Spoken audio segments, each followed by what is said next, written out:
BFM Business, avec vous, les réponses à toutes vos questions dans l'entreprise. Sandra Gandoin. Bonjour à tous, bonne année à tous également. Je suis ravie de vous retrouver pour cette première émission avec vous de 2025. Émission spéciale intergénérationnelle. Aujourd'hui, on va parler de relations entre les juniors, les seniors, les talents aussi, il ne faut pas les oublier, ceux qui sont au milieu. Quel est le rôle des managers? Quel est le rôle de l'entreprise? Est-ce qu'elles ont bien pris en compte ces différences et est-ce qu'elles peuvent en jouer? Est-ce qu'elles le font d'ailleurs? On posera la question à nos expertes aujourd'hui, nos 4 experts qui sont sur ce plateau. On va y revenir dans un instant. Vous nous écrivez à cette adresse avec vous @bfmbusiness.fr ou également sur les réseaux sociaux. Vous pouvez scanner si vous nous regardez ce petit QR code sur votre écran qui tombera directement sur notre messagerie et Lucas nous enverra les questions à laquelle on répondra avec nos experts en direct jusqu'à 13h. On se retrouve dans un tout petit instant pour avec vous, mais tout de suite les 3 titres de l'actualité.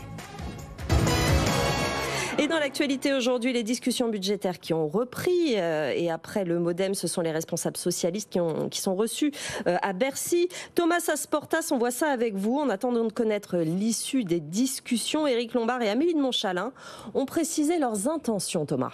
Oui, avec d'abord un objectif de déficit un petit peu revu à la hausse. Il sera compris, disent-ils, entre 5 et 5,5% contre les 5% précisément visés précédemment par Michel Barnier, ce qui veut dire que l'effort budgétaire sera lui aussi un peu moindre, autour de 50 milliards d'euros, disent les 2 ministres, contre 60 milliards visés par l'ancien Premier ministre. Les 2 locataires de Bercy disent que ces 50 milliards viendront essentiellement de mesures d'économie, mais ils comptent quand même toujours sur 2 hausses d'impôts importantes qui étaient prévues dans la copie de Michel Barnier et qui devaient rapporter, elles deux, 10 milliards d'euros. Je parle de la surtaxe d'IS pour les grands groupes et la surtaxe d'IR pour les plus hauts revenus du pays. Éric Lombard et Amélie de Montchalin expliquent que ces impôts ne pourront pas s'appliquer tels quels dans leur copie parce qu'ils ne sont pas rétroactifs, mais que les services de Bercy travaillent à des alternatives pour aller chercher une somme proche des 10 milliards d'euros. Enfin, Éric Lombard ouvre la porte à une hausse de la flat tax. Il dit que le sujet, je cite, est sur la table et qu'il n'est pas contre une évolution modérée s'il devait y en avoir une. La flat tax aujourd'hui est fixée à 30% en France et dans la moyenne des pays développés, elle est comprise entre 30 et 35%. Merci Thomas Asportas. On suit ça avec vous évidemment tout au long de la journée sur BFM Business. Dans le reste de l'actualité, également le marché de l'immobilier ancien qui repart de l'avant. Bilan annuel du réseau Century 21 qui constate une hausse spectaculaire des ventes sur le dernier trimestre 2024, plus 20% sur un an. Selon Century, on pourrait finalement ne pas passer sous la barre symbolique des 800 000 ventes en 2024. Une reprise liée à la baisse conjuguée des prix et des taux d'intérêt des crédits immobiliers. Et puis, pour terminer, Justin Trudeau qui pourrait démissionner dès aujourd'hui. Selon la presse, des sources au sein du Parti libéral s'attendent à ce que le Premier ministre canadien démissionne avant la réunion nationale de sa formation qui est prévue mercredi. Justin Trudeau qui souffre d'une faible cote de popularité étant vu comme responsable de la forte inflation dans le pays et de la crise du logement et des services publics. Affaire à suivre. Tout de suite les marchés. Avec vous, les marchés.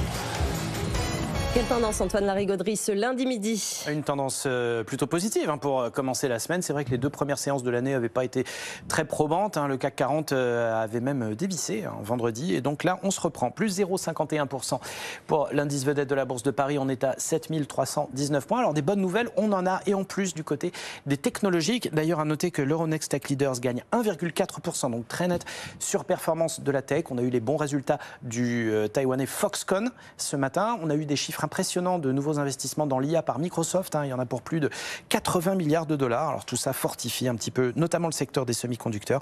On a par exemple ST Micro qui signe la plus forte hausse du CAC 40 depuis le début de la journée à plus 3,7%, 24,36 €. Mais on a aussi Dassault Systèmes qui se porte bien, plus de 28, 33,36 €. Assez peu de titres à la baisse. À noter quand même Publicis, moins 1,24%, 99,20 €. ArcelorMittal, moins 1,07 à 21,23 €. Viridien subit la plus forte baisse du SBF 120, moins 2,9% à 53,80 €. Mais après une très très belle semaine avec une hausse des prix du pétrole qui a fait qu'on s'est vraiment retourné sur l'ensemble du secteur parapétrolier. Le CAC 40 plus 0,5%, 7318 points. Le pétrole d'ailleurs toujours très ferme au-delà des 76 $ pour le Brent, 76,55. Et l'euro dollar a un peu remonté au-delà d'un 0,3, 1,0340. Merci beaucoup Antoine Larigauderie. Avec vous sur BFM Business. Allez, c'est l'heure de parler au patrons, aux salariés, aux indépendants, de répondre à toutes vos questions, les questions que vous nous envoyez à cette adresse avec vous @bfmbusiness.fr. Émission spéciale intergénérationnelle aujourd'hui. Écrivez-nous si vous avez des questions sur les relations entre les juniors, les seniors en entreprise, le rôle des talents, le rôle des managers, le rôle de l'entreprise et sa responsabilité justement avec vous @bfmbusiness.fr, nos réseaux sociaux également, le QR code qui s'affiche sur votre écran. Bref, vous connaissez la formule, elle ne change pas. Vous nous écrivez et on vous répond en direct jusqu'à 13h avec nos 4 expertes aujourd'hui. Bonjour mesdames.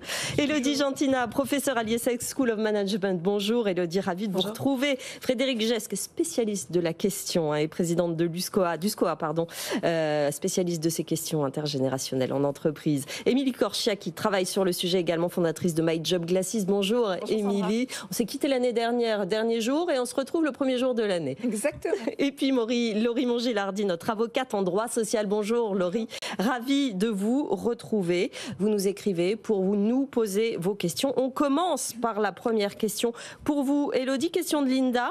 On oppose souvent les jeunes et les seniors dans la société et dans le monde de l'entreprise, mais selon vous, qu'est-ce qui les rapproche, qu'ont-ils en commun? Il y a cette question-là, mais moi j'aimerais bien savoir déjà, c'est quoi les générations en entreprise? C'est les juniors, c'est les seniors, qu'est-ce qu'il y a au milieu? C'est quoi Élodie?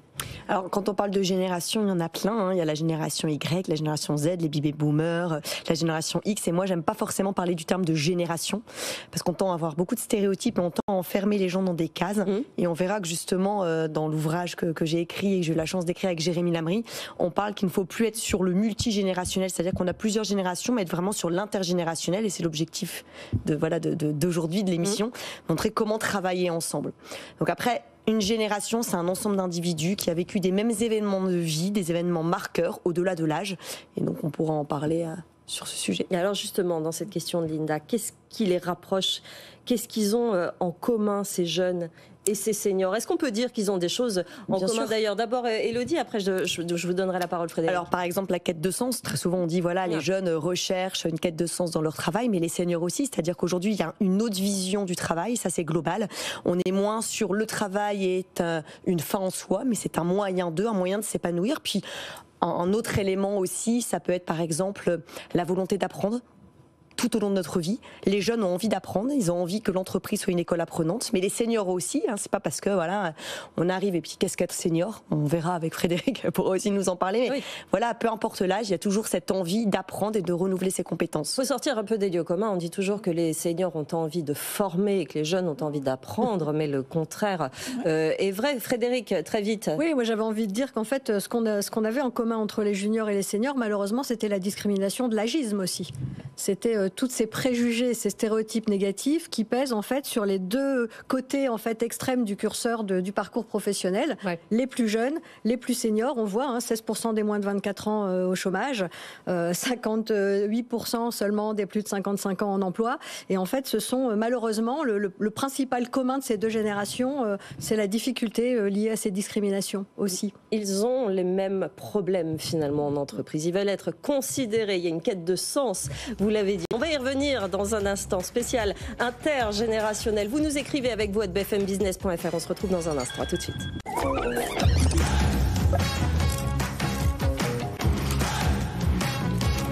BFM Business, avec vous, les réponses à toutes vos questions dans l'entreprise.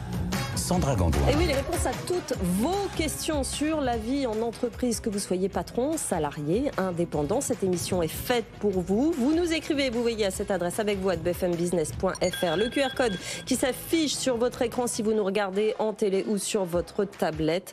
Et les réseaux sociaux sur lesquels on est en live. Vous réagissez, vous nous donnez votre avis, vos coups de gueule. Il n'y a aucun problème. On en discute autour de cette table avec nos expertes aujourd'hui. Élodie Gentina, professeure à l'IESEG School of Management. On n'a pas parler du livre sur l'intergénérationnel. Comment s'appelle-t-il, Élodie? Le défi du management intergénérationnel chez Duno avec mon auteur et ami, Jérémy Lamry. On ne peut pas être plus au cœur du sujet. Frédéric Gesque est également avec nous, présidente d'USCOA. Émilie Corchia, fondatrice de My Job Glasses.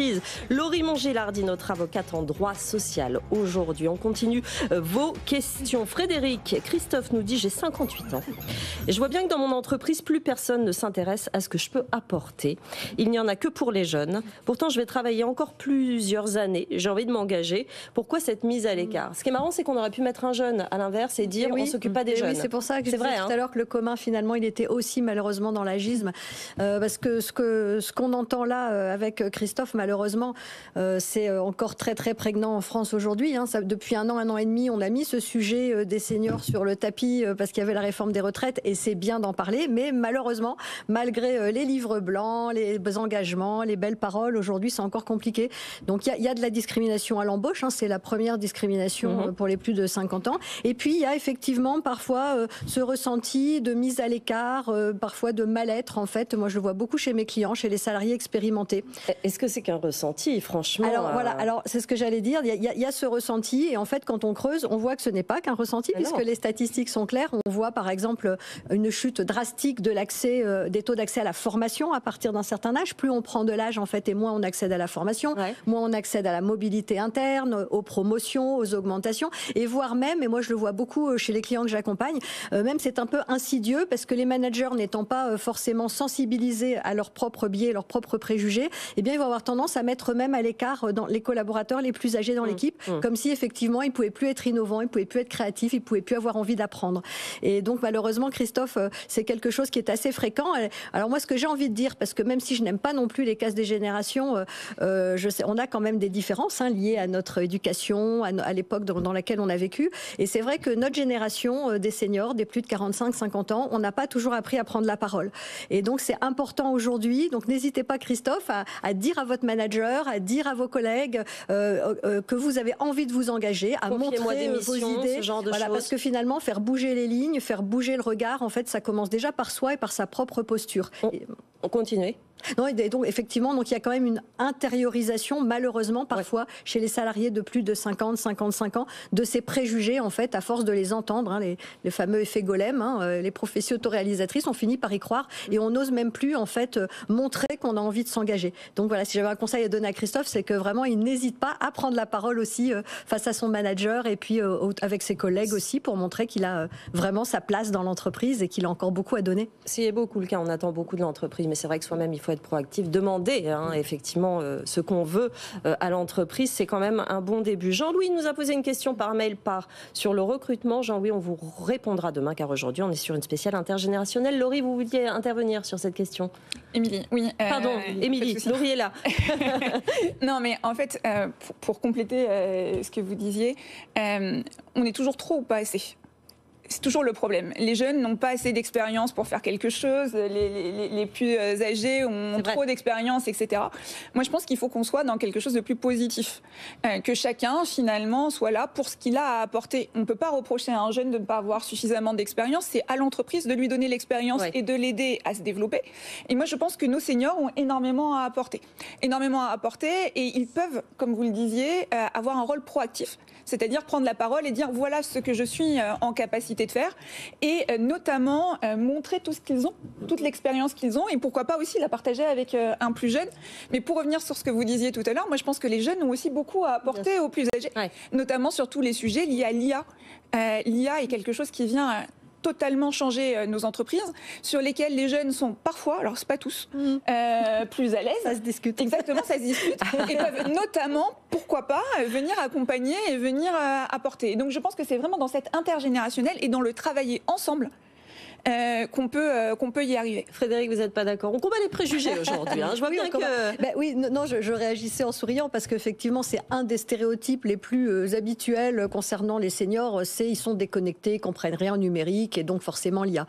Or, moi, je croise tous les jours des seniors hyper connectés et geeks de l'IA. Et même souvent plus geeks que nos jeunes sur tout ce qui est IA parce qu'on a une vraie curiosité, évidemment, avec les années. On a, au contraire, de plus en plus envie d'apprendre, de se réinventer. Et donc, ça fait partie aussi un peu de ces sujets à déconstruire. Mais je vous rejoins complètement, Émilie, on a vraiment besoin d'avoir ces expériences croisées, de transmission croisée. Il n'y a pas d'âge pour transmettre. Et j'ai envie juste de préciser, n'oublions pas nos fameux âges d'or, les 30-45, parce qu'ils sont pris en sandwich finalement entre les jeunes et les moins jeunes. Et finalement, chacun a des choses à transmettre, à partager. Et c'est ça la coopération intergénérationnelle, c'est ça la richesse c'est intéressant, vous disiez les âges d'or à 30... oui, les fameux la dernière fois, c'était les talents tout à l'heure. Les talents. Mais les talents, on a des talents de 25 ans, on a des talents de 60 ans. Ouais, voilà, les talents finalement, est-ce qu'ils ont un âge? Non, c'est cette case-là. Moi, elle me plaît pas du tout, Élodie. C'est ce qu'on appelle aussi les nolds.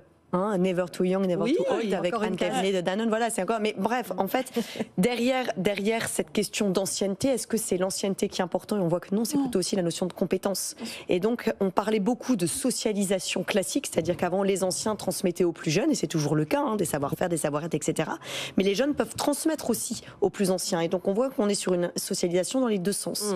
Les jeunes ont des compétences dans le domaine du numérique, même si, moi, je le vois aussi avec mes étudiants, ils savent rechercher très rapidement de l'information, mais ils ont du mal à prendre du recul sur l'information recherchée. Donc voilà, là, ils ont besoin ChatGPT, etc. Et ils ont aussi des compétences plus accrues dans le domaine de la RSE, dans le domaine des langues.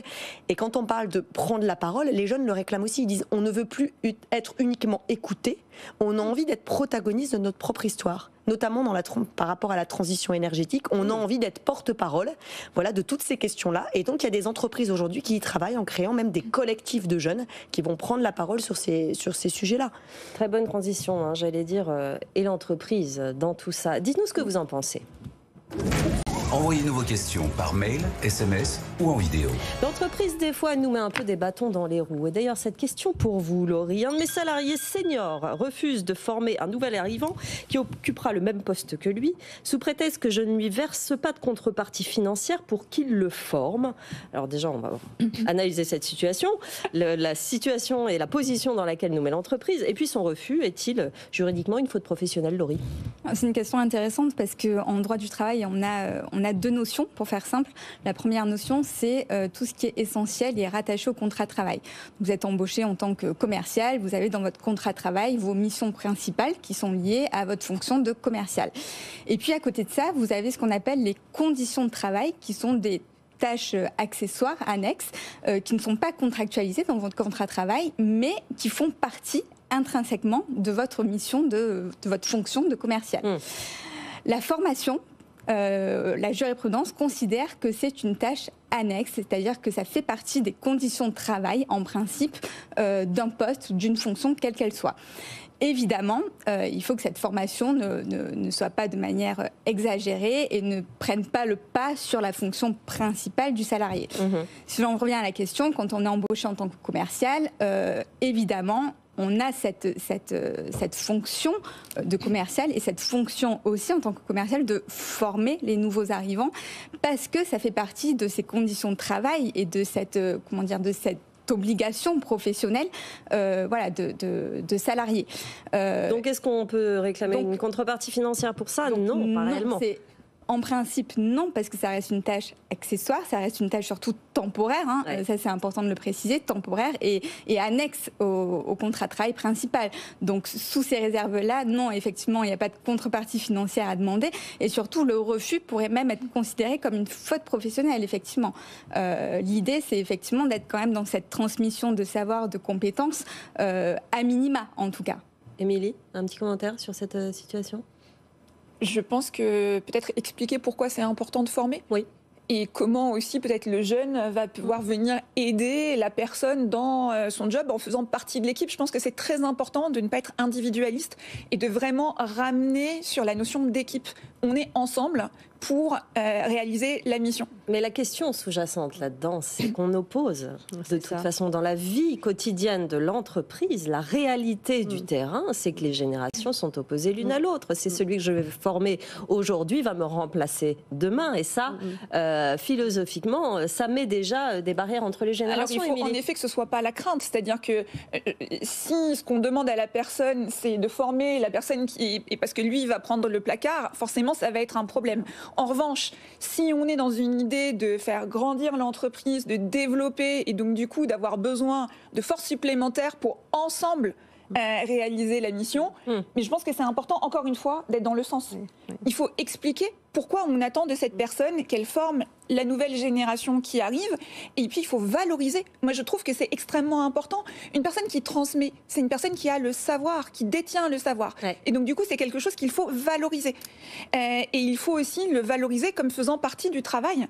C'est-à-dire qu'il ne faut pas que ce soit quelque chose d'annexe, en plus de tout ce qu'il a à faire le soir, se rajouter des horaires supplémentaires pour former la personne, mais que ce soit inclus dans sa journée, dans son travail. C'est souvent un peu ça, parce que vous l'avez dit, c'est annexe, justement. Ça va en plus de la compétence technique. Et si on se met à la place du salarié, c'est vrai que c'est aussi une charge de travail, alors même peut-être minime, mais supplémentaire. Frédéric? Moi, je pense que s'il y a un refus, c'est qu'il y a autre chose derrière, effectivement.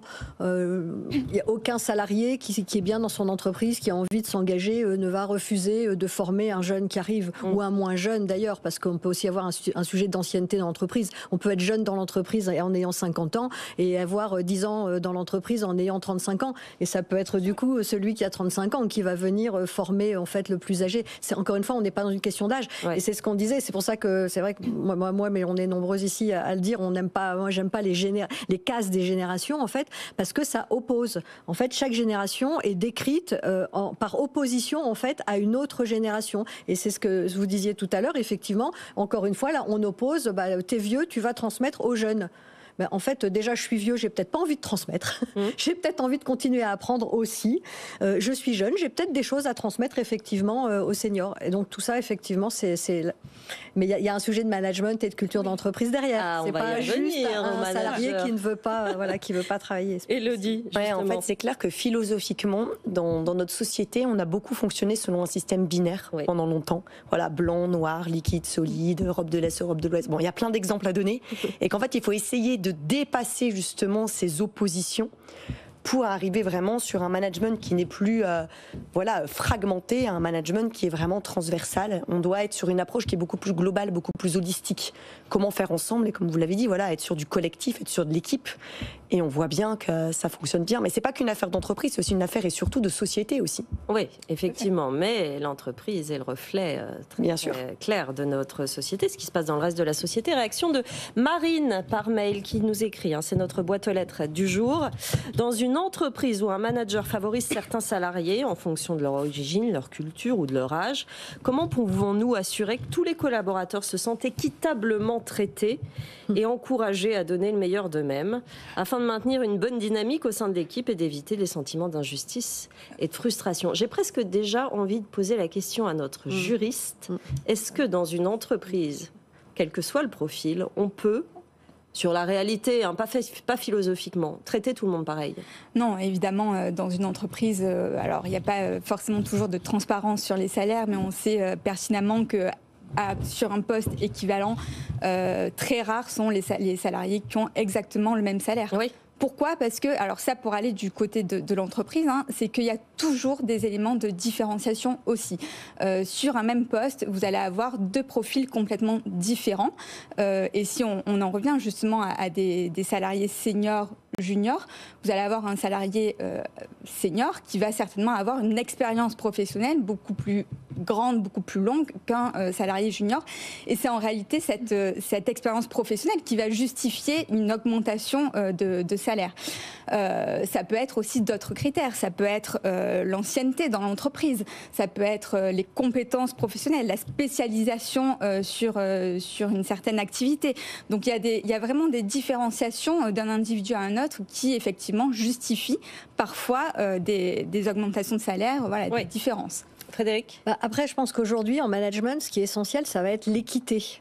En fait, c'est pas de traiter tout le monde de la même manière, parce que quand on a 40, 45 ans d'écart entre deux collègues, on peut pas avoir un mode de management équivalent. Oui. Il faut avoir une écoute, en fait, envers chacun des collaborateurs pour se mettre en conscience aussi de ses propres besoins, etc. Mais en revanche, c'est l'équité qui va faire la différence. Et rappelons quand même que c'est une discrimination, en fait, de ne pas traiter tous ses collaborateurs de la même manière. Donc, c'est une discrimination légale. Et pour éviter ça, puisque c'était, je crois, la question de Marine, eh bien, il n'y a pas 36 solutions, c'est-à-dire qu'il faut sensibiliser, accompagner, former les managers à déconstruire en fait leurs propres biais cognitifs, leurs propres stéréotypes et préjugés pour qu'ils soient en capacité de manager ce que j'appelle moi manager la singularité, c'est-à-dire de prendre en considération dans leur équipe chacun de leurs collaborateurs avec... L'âge est un critère, est un indicateur, mais pas le seul évidemment, mais chaque collaborateur en fonction de sa singularité pour pouvoir l'accompagner en fait de la manière dont il a besoin d'être accompagné. On sait aujourd'hui que le management, c'est quand même le gros changement, c'est plus la relation hiérarchique, le contrôle qui est important. Ce qui est important, c'est l'intelligence collective, et donc le manager il est en première ligne pour développer cette intelligence collective à condition qu'il soit capable d'abord de regarder la singularité des individus et ensuite de prendre appui sur le commun et sur les forces en fait fait pour créer le collectif. On va y revenir dans un instant sur les actions possibles à mettre en place dans les entreprises, parce que pour le moment, c'est vrai que philosophiquement, on a plein d'idées sur ce plateau, mais c'est vrai qu'on a du mal à constater que c'est réellement développé sur le terrain. Vincent nous écrit par mail: j'ai fait l'expérience de l'intergénérationnel pendant les JO, entre 3 générations, au travail et en bénévolat, l'interaction met en lumière la nature vitale du lien. Est-ce que vous êtes d'accord, Élodie ? C'est clair. Ouais. De toute façon, c'est l'interaction, c'est un besoin humain. Hein. Si on reprend les besoins humains de Ryan et Dichi, ils disent qu'il y a 3 besoins qui sont innés, c'est la compétence, le besoin d'autonomie et l'interaction sociale. Donc c'est un besoin qui est vital d'interagir les uns avec les autres. Et on voit bien, par exemple, quand on parle de télétravail, il y a beaucoup de jeunes, c'est pas tant les jeunes qui réclament le télétravail, les jeunes disent on a envie d'aller dans l'entreprise parce qu'on a envie d'être au contact de nos collaborateurs. L'entreprise est un lieu de socialisation, un lieu de rencontre, un lieu d'apprentissage, et c'est une école apprenante, on a envie d'apprendre au-delà de l'école. Voilà. Donc, on a envie d'avoir du lien, et le lien, pour moi, le smartphone, c'est bien, mais ça permet d'approfondir un lien, mais le vrai lien social, il se construit à l'école, en entreprise, au travers de vraies interactions sociales. Et il ne faut pas le couper. Merci pour votre mail, Vincent. Dans un instant, quel est le rôle des managers dans la création de liens intergénérationnels et la contribution à un collectif plus fort? On va se poser cette question. Vous réagissez avec vous à bfmbusiness.fr, nos réseaux sociaux, ce QR code qui s'affiche également. On est en live jusqu'à 13h. Nos expertes vous attendent de pied ferme. À tout de suite.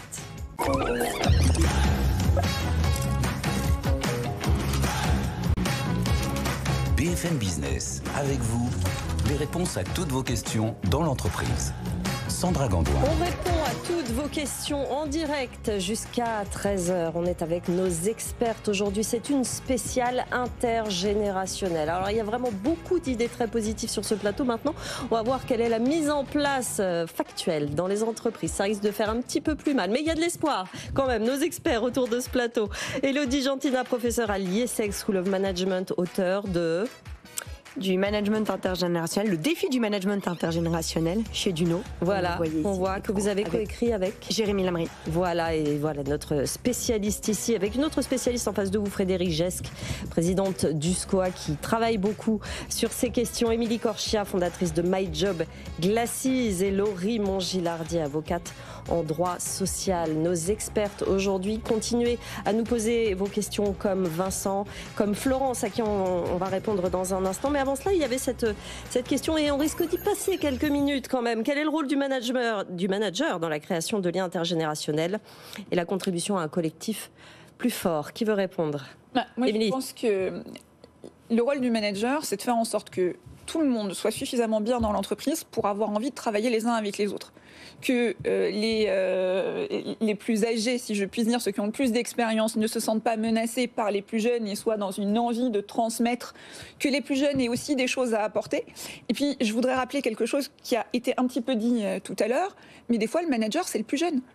Et ça a changé par rapport à il y a quelques années. Ouais, c'est vrai. Et donc, du coup, ça ne veut pas forcément dire que celui qui détient l'information ou qui est là depuis plus longtemps est le plus âgé. Donc, en fait, en gros, ce qu'il faut, c'est qu'il y ait un bon climat, que tout le monde ait envie de travailler ensemble et de pousser la mission, et que chacun comprenne aussi ce qu'il a à apporter. Et dans cette manière-là, alors je sais que c'est un monde idéal, c'est pour ça que la formation, pour moi, est le point le plus important, la formation des managers, et leur expliquer leur rôle et en quoi, en fait, finalement, faire travailler tout le monde ensemble, c'est ce qui est nécessaire et c'est ce qui marche le mieux, parce qu'en fait, quand on ne s'oppose pas et quand on a tous une concorde et qu'on a tous envie d'avancer ensemble, c'est quand même là que ça fonctionne le mieux, tout en valorisant ce que chacun a apporté et sans reprocher quoi que ce soit à qui que ce soit. Parce qu'on reproche trop aux jeunes de ne pas avoir d'expérience, sauf que c'est le principe, l'expérience, ça s'acquiert. Et si on n'est pas là pour vous en donner, vous ne pouvez pas en avoir tout seul, on n'a pas la science infuse.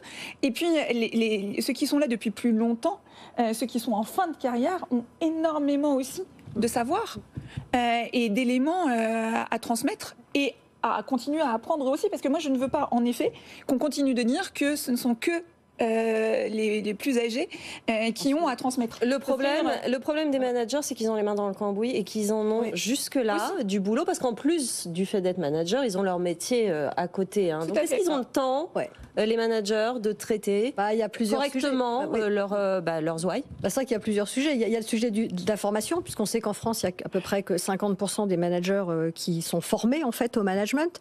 Et donc effectivement, malheureusement, trop souvent, on donne beaucoup de production en fait aux managers, et donc le management est un job annexe. Voilà, on a l'impression que c'est plus dans le contrat de travail pour le coup, pour rebondir sur ce que vous disiez tout à l'heure.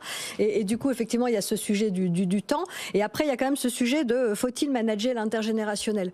Moi, je vous avoue qu'hier soir, j'avais encore un peu envie de pleurer aux 20h. Je ne sais pas si vous avez vu, il y a eu un reportage aux 20h où on voyait une dame formée dans une CCI, donc des chefs d'entreprise à l'intergénérationnel, et elle expliquait les X sont comme ça, les Y sont comme ça, les Z sont comme ça.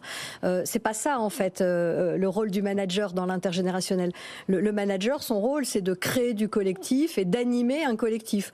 Donc comme on le disait un peu tout à l'heure, c'est d'être capable de travailler avec les singularités, en fait, les individus qui composent son équipe, pour en faire une dynamique collective positive. Ça veut dire qu'on oublie tout le monde, on oublie les X, Y, Z, les talents et tout le monde, on met personne dans des cases et puis on prend le groupe, Élodie ? Oui, en fait, il faut passer d'un management, comme j'ai dit tout à l'heure, fragmenté, à un management qui est beaucoup plus global, transversal. Enfin, c'est important de prendre l'ensemble et d'aller, comme vous l'avez dit, vraiment sur la singularité. Et je pense aussi que quand on parle de management, pendant longtemps, on a parlé management égale autorité. Mais est-ce que le manager, c'est celui qui a le plus de diplômes, c'est celui qui est le plus ancien, c'est celui qui a le plus d'autorité? Mais c'est quoi l'autorité? On passe pour moi d'une autorité de fait, aujourd'hui, à une autorité que je dirais beaucoup plus relationnelle. Un bon manager, et d'ailleurs les jeunes le disent, mais aussi les moins jeunes, c'est aussi un manager qui est doté de soft skills, de compétences humaines. Et d'ailleurs, la dernière étude LinkedIn l'a montré, un manager, c'est quelqu'un qui est empathique, qui est bienveillant, qui est à l'écoute, qui est sur le collectif, qui sait rassembler. Et quand on parle de jeunes qui peuvent aussi être managers, attention, aujourd'hui, j'ai travaillé aussi sur ce sujet-là, mais il y a des jeunes qui refusent justement d'être manager en disant on est bien notre poste, et on n'a pas forcément envie de prendre le poste d'un manager quand on voit aussi des managers qui galèrent. Voilà, et parce que être manager, c'est source de stress, la rémunération peut être insuffisante, et on a un jeune sur deux aujourd'hui qui refuse d'être promu. Ouais, mais le refus de cette verticalité, le fait de changer ça remet en cause le contrat de travail, Laurie? Ah, tout à fait. Parce qu'il est basé là-dessus, sur cette notion d'autorité. Oui, exactement. Et puis, de toute manière, effectivement, il faut l'accord du salarié si on veut qu'il accepte une promotion. Donc, effectivement, tout part déjà de cette volonté du salarié de vouloir ou pas être promu et avoir ce poste de management. Émilie ? Moi, je pense que de plus en plus Alors, il y a des jeunes, en effet, qui ne souhaitent pas s'embêter en plus et sont très bien dans le job qu'ils ont et n'ont pas envie d'aller plus loin. Il y a des jeunes qui... Bien sûr, sont très contents aussi d'avoir plus de responsabilités et de pouvoir faire changer les choses. Parce que justement, c'est un nouveau management qui sera peut-être un peu différent du management qu'on voyait historiquement, qui sera peut-être plus participatif, qui sera différent. Encore une fois, je pense que la question, c'est pas d'être manager ou pas être manager, c'est dans quelles conditions on est manager. Et quand on fait une proposition à un jeune pour devenir manager, qu'est-ce qu'on met dans la proposition?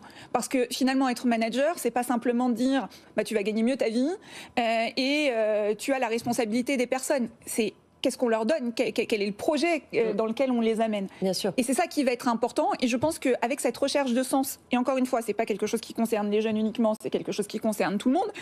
Mais je pense qu'aujourd'hui, la différence peut-être est que les jeunes vont dire moi, je ne veux pas être manager. Si être manager, ça veut dire que ça. Exactement. Qu'est-ce que tu me donnes quand tu me proposes de devenir manager? Et c'est peut-être là qu'on aura la différence avec des jeunes qui prendront plus facilement peut-être la parole, qui auront moins peur de dire finalement, moi, si ce n'est pas dans les conditions qui me conviennent, je préfère rester à mon poste. Oui, je pense que c'est une des plus grandes différences aujourd'hui par rapport aux générations précédentes. C'est que nos jeunes ont appris à prendre la parole avec les réseaux sociaux, avec Internet, avec l'éducation. Je dis souvent que maintenant, ceux qui sont jeunes aujourd'hui, depuis le biberon, on leur a demandé leur avis. Alors que ma génération, on ne nous demandait pas notre avis, les adultes. Donc il y a aussi cette capacité en fait à prendre la parole. C'est pour ça que je dis souvent aux seniors, allez-y, prenez la parole vous aussi. Dites aussi ce dont vous avez envie ou de ce dont vous avez besoin.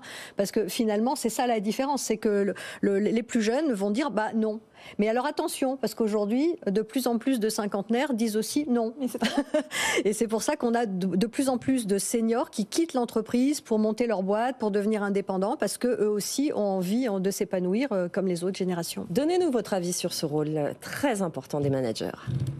Posez vos questions à nos experts à l'adresse avecvous@bfmbusiness.fr. Élodie. Oui, en fait, c'est vrai que c'est une affaire aussi de société et c'est propre à notre société occidentale. C'est-à-dire qu'en fait, aujourd'hui, dans les relations qu'on a avec nos enfants, on voit qu'on est beaucoup plus sur des relations égalitaires. Et donc, les enfants prennent la parole beaucoup plus. Dans le cas à la maison, dans la société de consommation. Avant, on parlait de consommateurs passifs. Aujourd'hui, on parle de consommateurs actifs. On parle même de campagnes de crowdsourcing. Où on va écouter les enfants qui vont participer à des processus de co-création de produits, d'idées, de valeurs, etc. Et donc, forcément, quand ils arrivent aussi dans le monde du travail, dans le monde de l'entreprise, il y a aussi cette habitude où, voilà, aujourd'hui, peu importe mon âge, je peux prendre la parole, je suis jeune et j'ose prendre la parole. Et on le voit bien, moi, avec mes étudiants, ils nous disent, mais on n'a pas forcément envie d'être écoutés. On a envie de prendre la parole et de proposer nous-mêmes, voilà, des nouvelles thématiques de conférences, des nouveaux sujets de cours, etc. Donc on est sur un autre rapport aussi à l'apprentissage, à la connaissance, avec beaucoup plus aussi une méthode d'apprentissage par projet, où ils sont davantage acteurs, et ça devrait être aussi pareil dans l'entreprise. Est-ce que ça va se régler de soi-même? Quand on vous écoute, on se dit que c'est une question, comme vous disiez Frédéric, de génération et d'éducation, de ce qu'on a fait dans les décennies précédentes. Est-ce que ces jeunes-là feront des seniors beaucoup plus proactifs dans 20-30 ans en entreprise, et le problème se réglera-t-il lui-même? Non, je sais, déjà, il y a quand même la transition démographique qui fait qu'il va y avoir un certain nombre de choses qui vont se régler quand même dans les années qui viennent dans l'entreprise. Il y aura moins de seniors, c'est ce que vous dites? Non, il y aura plus de seniors, il y aura beaucoup moins de jeunes. Parce que aujourd'hui, on est dans un pays qui connaît un vieillissement très rapide de la population. De moins en moins de jeunes arrivent sur le marché du travail chaque année, ça va continuer à se réduire. De plus en plus de salariés, d'actifs auront plus de 45 ans. Bientôt, ça va être la moitié de la population active qui aura plus de 45 ans. Donc en fait, les seniors vont devenir majoritaires. Et puis, ça crée ces 4, voire 5 générations, parce que cette transition démographique, elle génère en fait une prolongation, un allongement de la durée du travail. L'espérance de vie en bonne santé qui augmente, réforme des retraites, on va travailler de plus en plus longtemps. Donc ces jeunes qui vont devenir des seniors demain seront très nombreux dans l'entreprise, et bien sûr qu'ils vivront avec leur époque, et bien sûr qu'ils amènent ce qu'ils ont avec leur époque aujourd'hui. Et c'est normal et c'est bien. Florence nous écrit par mail, ça nous amène à ça. Quelle est la stratégie de développement et de formation des profils seniors aujourd'hui en entreprise, et quel budget est alloué? Bon, on ne peut pas faire de généralité, ça dépend évidemment des structures, mais est-ce qu'on peut parler, Frédéric, justement de stratégie? On a un gros sujet là-dessus. En fait, c'est un des gros enjeux pour les salariés expérimentés. C'est ce que je dis souvent à mes clients, c'est qu'il y a un vrai challenge, un vrai enjeu de dynamisation et d'engagement du collectif des seniors aujourd'hui dans l'entreprise, qu'on a vraiment laissé à l'écart. On s'est beaucoup occupé des jeunes quand même ces dernières années. On n'a plus arrêté de former. Bon, les chiffres sont pas très récents, mais ils sont très mauvais. C'est-à-dire que plus vous prenez de l'âge et moins vous avez accès à la formation. Donc il n'y a pas de stratégie de formation des seniors. Globalement, c'est plutôt on va plutôt former les jeunes parce qu'ils arrivent dans l'entreprise, on va les garder. On oublie juste qu'on va garder beaucoup plus longtemps en fait nos seniors. Et donc aujourd'hui, c'est le challenge. Il est exactement là. Il est de mettre en place une stratégie d'accompagnement du parcours professionnel et d'acquisition de compétences en continu, parce qu'on en a besoin avec la transition numérique, avec la transition environnementale, etc. Oui. On a tous besoin d'être formés en continu. Et donc, une stratégie de formation qui ne s'arrête pas à 50 ans. Ce qui est quand même le cas globalement dans énormément d'entreprises encore aujourd'hui. Ça commence à bouger, parce qu'on commence à se dire, mince, il va falloir les garder.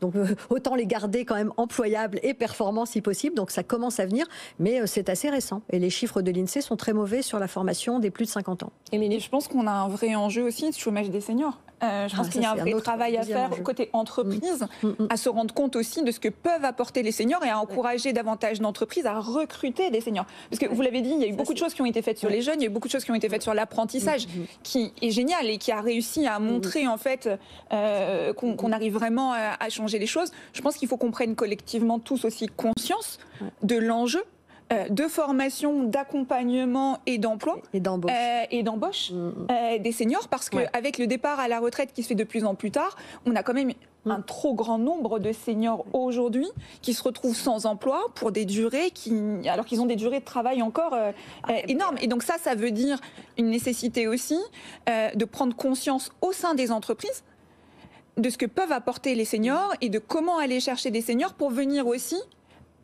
apporter cet intergénérationnel au sein de nos entreprises. On est dans la théorie. On sait très bien qu'un senior, dans la tête d'un manager ou d'un dirigeant, tout de suite, il va... Oui, mais il va falloir qu'on change. Il va falloir changer. C'est pas possible. En fait, ce que je veux dire par là, c'est que... mais c'est bien ça qui fait qu'il se retrouve sur le marché du travail après 50 ans. On est bien d'accord. Ce que je veux dire par là, je pense que la sensibilisation première à avoir, elle est à être faite auprès des entreprises et des managers. Parce que sinon, en fait, ça fait combien de temps qu'on voit qu'il y a un problème et qu'on parle tous de ce problème, mais qu'on n'agit pas collectivement pour changer les choses. D'autant plus que manager RH, même le sujet du prix se discute. Je le dis souvent, il ne faut pas oublier que le senior trop cher, c'est un petit peu un stéréotype aussi. Il y a des seniors chers, parce qu'on a en France quand même l'habitude d'avoir des carrières assez ascendantes. Donc l'entreprise a aussi cette responsabilité à proposer aussi des évolutions plus horizontales, en fait, parce que tout le monde ne peut pas monter jusqu'au COMEX en fait, dans son parcours professionnel. Donc il faut aussi qu'il y ait cette possibilité en fait, de continuer à progresser de façon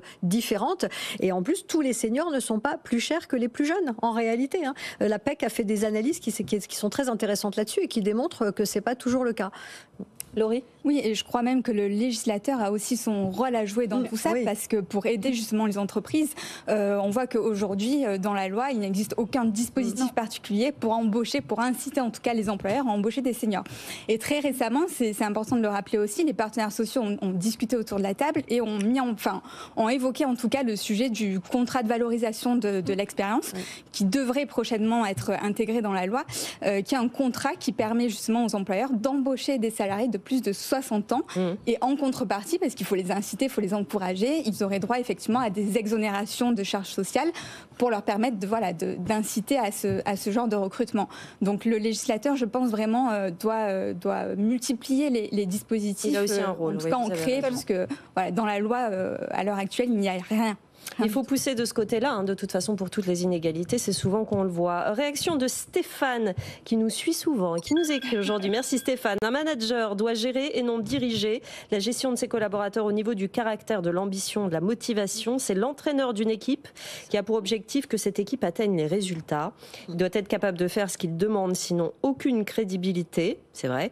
Beaucoup de responsables ne sont pas des managers, mais des petits chefs qui se croient supérieurs, alors que certains ont moins de compétences que ceux avec qui ils travaillent. Je pense que Stéphane a tout dit, malheureusement. Manque de formation. Aujourd'hui, on parle aussi, un manager, c'est aussi un coach, un facilitateur, un accompagnateur. Même moi, en tant que professeur avec les étudiants, je suis plus la professeure chef sachant. Voilà, on est beaucoup plus aussi sur de la collaboration, sur de l'échange, sur du coaching. Et les jeunes, mais comme les moins jeunes, réclament aussi beaucoup ça, du feedback, positif comme négatif. Mais c'est expliquer, prendre le temps de... Oui. D'ailleurs, à ce sujet, le rôle des managers en entreprise, je vous renvoie vers un superbe article sur le sujet sur notre site bfmbusiness.com. Une remarque de Patrick par mail. Les nouvelles générations, il met spécifiquement les Y, n'acceptent pas la surveillance et le micromanagement, chose que les anciennes générations managers actuelles n'ont même pas conscience de faire. Que faire ? Frédéric ? On revient toujours au même sujet, sensibiliser, former, accompagner les managers, quels qu'ils soient et quelles que soient les générations. Parce que oui, mais là, c'est une question de compétences des jeunes, par exemple. C'est-à-dire qu'ils font face à des gens... Non. Je ne sais pas, je pense que personne ne devrait accepter le micromanagement. C'est ce que j'allais dire. C'est ce que j'allais dire, en fait. Exactement. Le problème n'est pas que les jeunes le refusent, c'est qu'il y ait du micromanagement, c'est ça. En fait. Exactement. En fait, et en réalité... puisque je suis la vieille du plateau. Pas du tout. Il n'y a pas de vieux ici, il n'y a pas de jeunes, en fait, c'était déjà comme ça il y a 25 ou 30 ans. Je veux dire, un bon manager, ça n'a jamais été quelqu'un qui savait que donner des ordres et contrôler. Oui, il y en avait beaucoup, on est d'accord, notamment dans les grandes entreprises où on a cette culture en France très traditionnelle, verticale, hiérarchique. Mais un bon manager, c'est quelqu'un qui va entraîner, qui va avoir cette capacité à fédérer un collectif, à entraîner une dynamique, à donner du sens. Et tout le monde en a besoin. Encore une fois, les besoins fondamentaux des salariés sont les mêmes, en fait, quel que soit l'âge. On se pose la question souvent dans cette émission, est-ce que tout le monde peut être patron ? Est-ce que tout le monde peut être manager ? Élodie ? Je pense pas, non. Je pense pas que tout le monde peut être manager. Et puis parfois même, on a des formations, il y a des managers qui n'y arrivent pas parce que c'est aussi une question de personnalité. On peut pas forcément changer une personne. Enfin, il y a aussi une question de personnalité. Donc je pense pas que tout le monde puisse être manager. Et c'est pas parce ce serait trop facile si on a une formation et on arrive directement à être manager. Et tout le monde ne veut pas être manager également. En plus, voilà, c'est ce que j'allais dire. Il faut aussi une question de volonté, bien évidemment, et de volonté. Il faut aimer les gens. Manager, c'est dur, c'est ingrat. Enfin, moi, j'ai managé pendant 30 ans. C'est difficile de manager. Les gens vous donnent peu de reconnaissance, il faut quand même le dire. C'est dur de manager des équipes aujourd'hui. Et c'était déjà dur il y a 30 ans, ça a toujours été difficile. Donc il faut aimer ça, il faut aimer les gens, il faut aimer l'autre, il faut avoir envie en fait d'entraîner un collectif dans quelque chose qui fait sens pour soi aussi. Et donc il faut aussi travailler sur soi. Il y a un sujet de développement personnel aussi. Dites-nous ce que vous en pensez, continuez à nous écrire, vous êtes très nombreux aujourd'hui. Avec vous, retrouvez-nous sur tous nos réseaux sociaux. Une question de Didier pour Laurie. Et vos questions en général nous ramènent bien les pieds sur terre, hein, Laurie. Mon employeur envisage de procéder à plusieurs licenciements économiques. Mon âge assez avancé pourrait-il me permettre d'échapper à ces licenciements, Laurie ? Oui, alors c'est vrai qu'on en parle peu et souvent quand on parle de l'âge, on pense tout de suite à discrimination. C'est vrai que c'est le principe numéro 1. Hein. On ne peut pas licencier uniquement par rapport à l'âge. Ce serait un motif discriminatoire. Sauf que, effectivement, quand on parle de licenciement économique, on a une spécificité liée à ce type de licenciement. L'employeur doit départager les salariés qui licencient en s'appuyant sur ce qu'on appelle en droit des critères d'ordre de licenciement. Alors, ces critères d'ordre, soit ils sont prévus dans la convention collective ou dans un accord collectif d'entreprise, soit, si rien n'est prévu, ils sont prévus par la loi. Et la loi, on mentionne, prévoit une liste, et parmi cette liste, on a des charges de famille, et on a notamment les salariés handicapés et les salariés âgés. Pourquoi ? Parce que dans ce type de profil-là, leur réinsertion professionnelle sera plus compliquée à la suite d'un licenciement. Ce qui fait que concrètement, comment ça se passe ? L'employeur va se fier, va mettre une pondération à chaque critère. Et effectivement, quand on a des salariés âgés, ils auront certainement, souvent, un nombre de points un peu plus élevé qui va peut-être conduire, dans certaines situations, à échapper à un licenciement économique parce que ils seront un peu plus, ce sera plus difficile pour eux de trouver un emploi. C'est intéressant de savoir que ça fait partie des critères, la seniorité, mais dans la réalité, est-ce que réellement ils sont protégés ? On a plus l'impression, mais c'est peut-être une idée reçue, on a plus l'impression que on vire d'abord les personnes qui sont plus âgées et qui sont plus chères. Exactement, il y a aussi cette... Alors c'est tout le problème de ces critères d'ordre, c'est qu'on ne peut pas se baser uniquement sur un seul critère, mais qu'on est obligé de prendre en compte des critères, plusieurs critères dans leur globalité.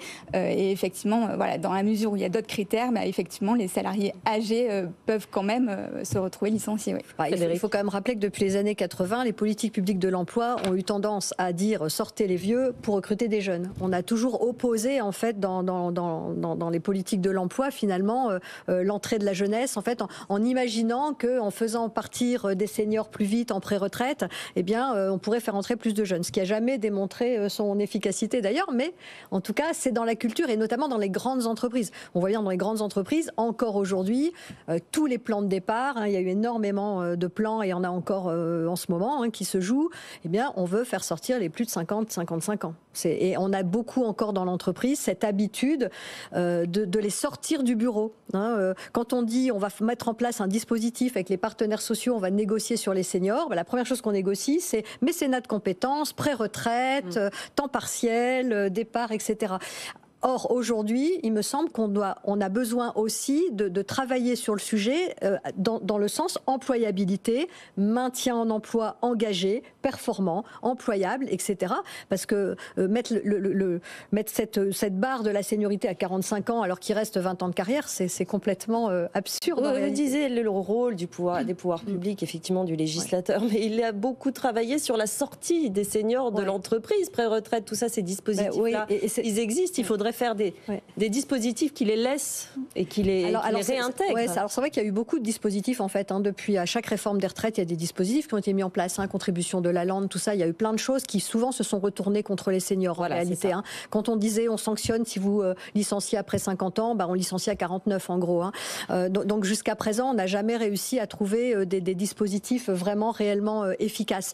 Et c'est vrai que les dispositifs, et on le voit dans la dernière négociation des partenaires sociaux, c'est assez symptomatique. On a dit quoi ? On a dit on va faire un CDI senior qui permet à l'entreprise de surtout sortir le senior dès qu'il a ses droits à la retraite. Donc c'est-à-dire qu'on veut bien recruter éventuellement un senior, mais si on est sûr de pouvoir le sortir quand même, de ne pas se le garder jusqu'à 70 ans. Ouais. Mais attention, demain 70 ans, aujourd'hui 70 ans, c'est 50 ans d'il y a 40 ans, en termes de santé, de tonicité, de dynamique, etc. Donc en fait, on est toujours quand même dans cette idée, l'entreprise a peur des vieux. C'est pour ça que je fais exprès d'utiliser ce mot vieux, hein, vous l'avez compris. L'entreprise a peur des vieux, a peur des seniors, et donc on va essayer de leur proposer un contrat qui les engage, mais voilà, pas trop quand même. Donc c'est un peu triste. Bon, c'est bien, c'est nécessaire, hein, on a besoin, hein, on a une responsabilité effectivement. Je suis complètement d'accord avec vous aussi de l'ensemble des partenaires sociaux et de l'État aussi sur ce sujet-là pour aider à faire bouger les lignes, parce que c'est vraiment un enjeu sociétal. Et en même temps, c'est un peu triste en fait, parce qu'on se rend compte à chaque fois que il faut lutter pour rassurer, parce que comme si effectivement le fait qu'on prenne de l'âge, il y a l'inutilité qui vient avec l'âge, la date de péremption, comme je dis, ou la date limite de consommation. C'est vrai, vous mettez des mots sur les concepts aujourd'hui, Frédéric Gesque.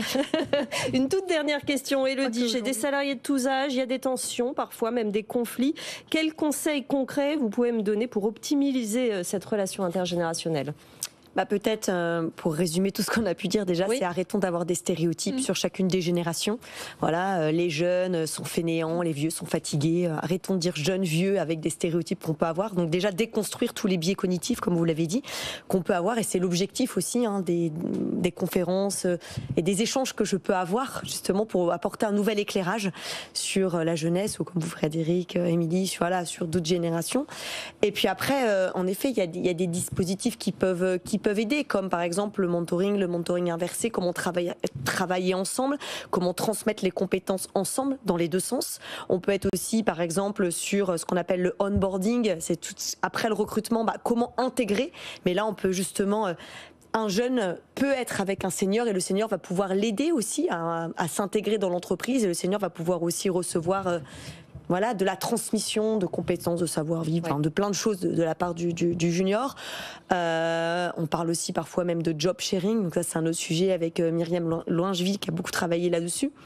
Comment on peut partager un poste ensemble, un jeune qui par exemple n'est pas forcément sûr et a envie de partager un poste avec un senior qui lui a envie de faire une transition. Donc il y a des dispositifs qui peuvent être mis en œuvre, et puis la première chose en effet, c'est de déconstruire tous les stéréotypes qu'on peut avoir. Et de communiquer, de dire ce que vous voulez. Je vois que vous me faites des signes, Frédéric, mais non, on n'a plus le temps, l'émission s'arrête. Merci beaucoup, c'était absolument passionnant. Alexis nous a écrit sur les managers et nous en parlerons demain. Merci à Florence, Vincent, Marine, Patrick, Michel, Robert, Stéphane de nous avoir écrit aujourd'hui. Merci à nos expertes également. Je vous pose la question de demain. Seriez-vous prêt à lâcher votre CDI pour créer votre entreprise? Oui, non, vous nous répondez à cette adresse avec vous, @bfmbusiness.fr. Beaucoup de salariés tentés par l'entrepreneuriat. D'ailleurs, faut-il faire un choix? Vous pouvez réagir et nous dire ce que vous avez fait vous-même. Merci à nos expertes. Élodie Gentina, professeure à l'IESEG. Vous nous rappelez le titre de votre livre, Élodie? Le défi du management intergénérationnel, avec Jérémy Lamry. C'est dit. Frédéric Gesque, présidente du SCOA. Émilie Corchia, fondatrice de My Job Glasses.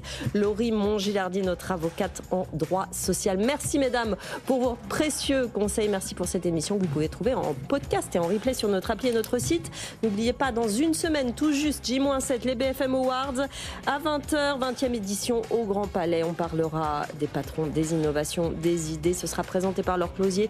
Nous y serons tous, nous serons ravis de vous y accueillir. Ce sera à suivre dès 20h sur BFM Business et 22h sur RMC Découverte. Passez une très bonne journée sur BFM Business. Avec vous sur BFM Business.